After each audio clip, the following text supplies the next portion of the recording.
क्या आप जानते हैं कि बारूद बनाने की विधि और तोपखाने की तकनीक मुसलमान ही भारत लाए थे। मुसलमान अगर भारत न आते तो भारत के पास ना तो परमाणु बम होता और न ही दिल्ली और आगरा जैसा शहर। मुसलमानों के बगैर भारत रॉकेट टेक्नोलॉजी से भी महरूम रहता, क्योंकि इसे बनाने वाला टीपू सुल्तान एक मुसलमान था। मुसलमान अगर भारत न आते तो आपको समोसा, बिरयानी, कबाब, रोस्टेड और कीमा जैसे लजीज खाने भी देखने को न मिलते। यहाँ तक कि आप खिचड़ी से भी वंचित रहते, क्योंकि इसे बनाने की विधि मुगलों ने ही विकसित की थी। पुलाव, हलवा, पूरी और मुरब्बा को बनाने का तरीका भी मुसलमान अपने साथ भारत लाए थे। आपको ये जानकर शायद हैरानी हो कि अखंड भारत का निर्माण मुसलमानों ने ही किया था। देश के तिरंगे झंडे को डिजाइन करने वाली महिला सुरैया तैयब जी एक मुसलमान थी। दिल्ली, आगरा, लखनऊ, हैदराबाद, औरंगाबाद जैसे मशहूर शहर मुसलमानों ने ही बसाए थे। एक अंदाजे के मुताबिक मुसलमानों ने भारत में 10,000 से अधिक गांवों और कस्बों का निर्माण किया, जो आज भी भारत की शान माने जाते हैं। बारूद बनाने की तकनीक मुसलमान ही भारत लेकर आए थे। भारत में सबसे पहले तोपखाना का निर्माण और तोप का इस्तेमाल मुगल बादशाह बाबर ने किया था।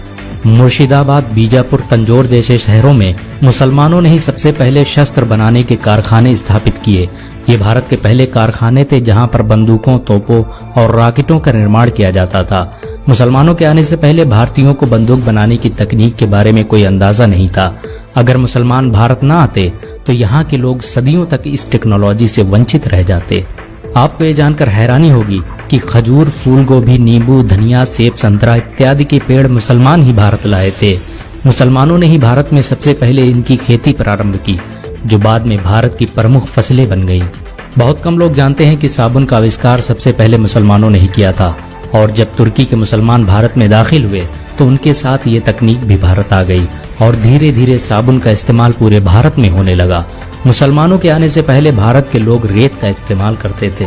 दुनिया के 7 अजूबों में भारत के ताजमहल का नाम भी आता है, जिसका निर्माण शाहजहां ने करवाया था। अगर मुसलमान भारत न आते तो भारत एक अंतर्राष्ट्रीय पहचान से महरूम हो जाता। मुस्लिम शासकों ने भारत में 6 लाख से भी अधिक इमारतें बनवाई, जिनसे हर साल भारत सरकार अरबों रुपये की कमाई करती है। इन सभी जमीनों का लेखा जोखा वक्फ बोर्ड रखता है। सिर्फ ताजमहल से ही भारत की हर साल अरबों रुपये की कमाई होती है। मुसलमानों की हुकूमत में भारत सोने की चिड़िया कहलाता था। मुसलमानों के बगैर भारत कभी भी परमाणु संपन्न देश न बन पाता, क्योंकि एक मुसलमान APJ अब्दुल कलाम ने ही भारत का परमाणु बम बनाया था। भारत आज भी मुसलमानों के दिलों में बसता है। मुसलमान इस देश के लिए अपनी जान भी दे सकते हैं। अगर एक मुसलमान होने के नाते आपको गर्व महसूस हुआ हो